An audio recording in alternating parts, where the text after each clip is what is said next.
Okay, so we've got our premiere last night. It was incredible. Chef's kiss, no notes. I think we've got some really good drama, some really good crew. I just think we've got good characters for this season. I'm feeling a good vibe for this crew because we're gonna have some drama. So let's get into it. First and foremost, I think we all know that Bree's days are numbered on this boat.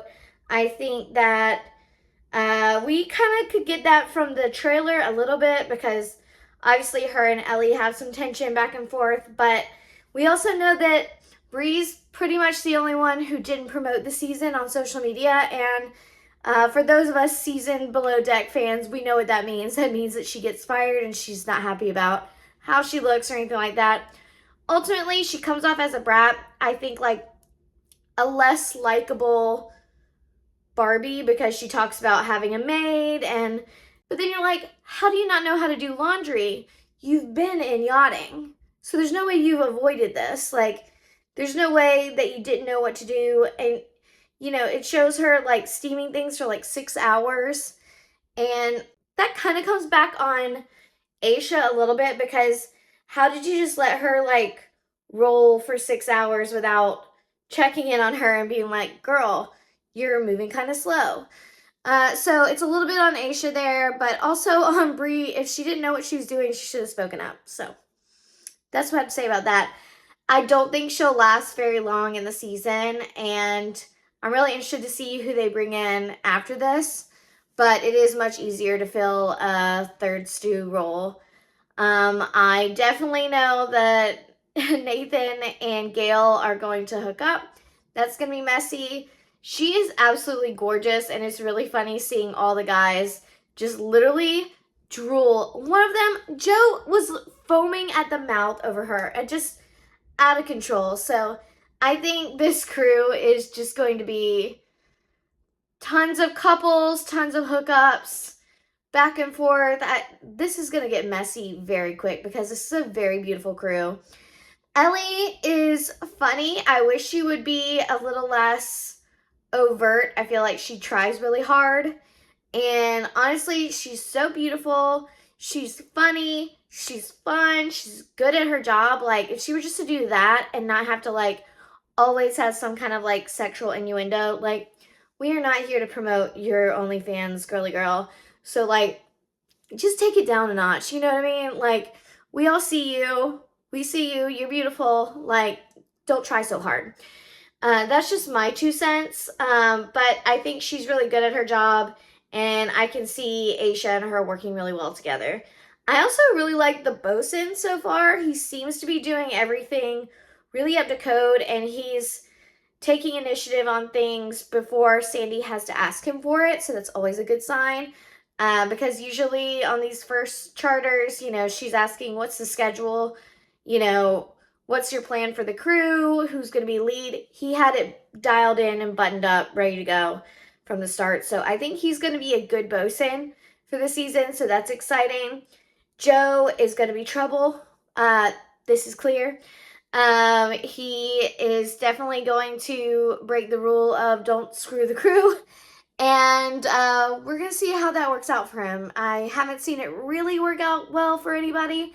But I think he's going to be one of those fan favorites of the season. So, yeah, overall, great premiere. I was kind of bummed that there wasn't a Watch What Happens Live last night. I didn't know that they were going to show Captain Lee's true crime show at the end of it.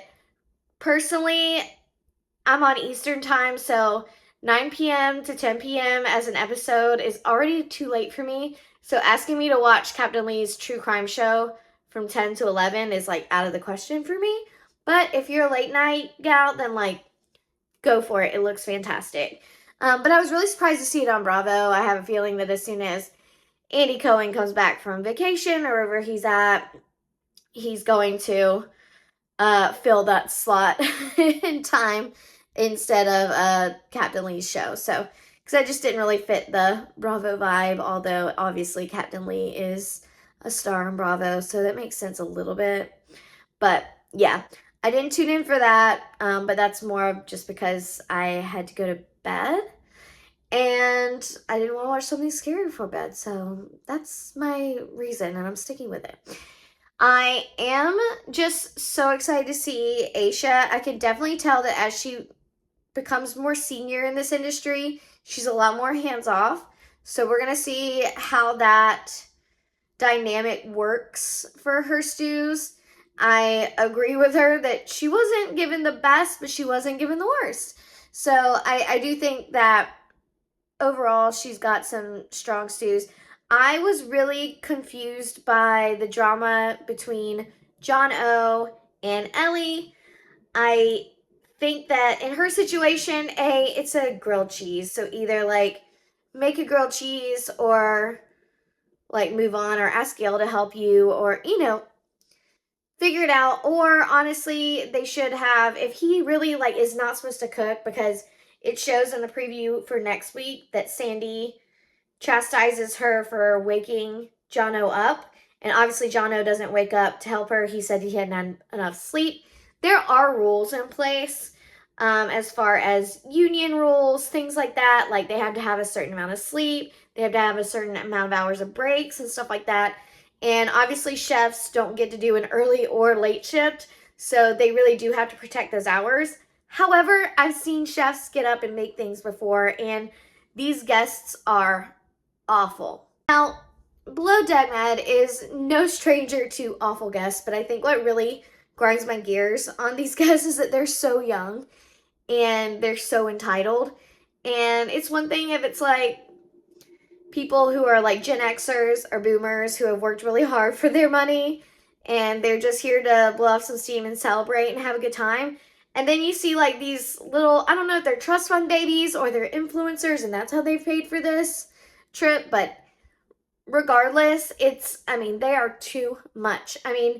It's one thing to be like upset that there's no red wine. Like the whole deal with the provisioner was out of control. But like to just continue to complain about it, it's like that's the situation. You can see that she's trying to get you everything that you need. You have plenty of other drinks that she can make you. Have a margarita and shut up. Like, stop complaining to her. She didn't do anything wrong. She's trying to get you what you need. But also, you don't need red wine. You have all this other alcohol. You are fine without it for like one day. So, yes, the provisioner sucks and is getting that attention that they suck. So that's taken care of. But like the guests just continuing to just rant and complain is just exhausting. And I think if you're going to do a charter, I think you really have to ahead of time have clear boundaries with the guests to say, hey, our chef has certain hours that they are down and they cannot work in order for us to be compliant. So if you do have a late night food request, here's what's possible, here's what's available on this list, and you can ask your stew and they'll heat it up for you. But none of this, ordering a la carte items, stuff like that. At the end of the day, I honestly think that Jono was a little rude to her, but I also don't know the rules, and I also know he had just woken up. So I'm not really sure what the dynamic is there. I guess we're gonna find out, and it looks like she's gonna get in trouble for it. So that was surprising to me because it just looked like she was in a hard place and he was trying to follow the rules, and I don't think either one of them was necessarily in the wrong. I think it was just a bad situation with terrible guests. And yeah, I guess I was expecting him to be a little bit of a team player, but I also don't know the rules. Those are my thoughts on last night's episode. There was a lot going on, and I love when it's drama that's like not the stews. I was watching the previous season right before the premiere, and it just reminded me, I was like, oh, so glad it's not the Toomey, Kyle, Natalia thing. If I never see Kyle on my TV again, it would be too soon. So I am very excited for this new fresh crew. I think they're fun. I think they're going to be a lot of parties, a lot of drama, and I'm here for it. So tell me what you think of this season so far and let me know who's your favorite this early in the game. Thanks. Bye.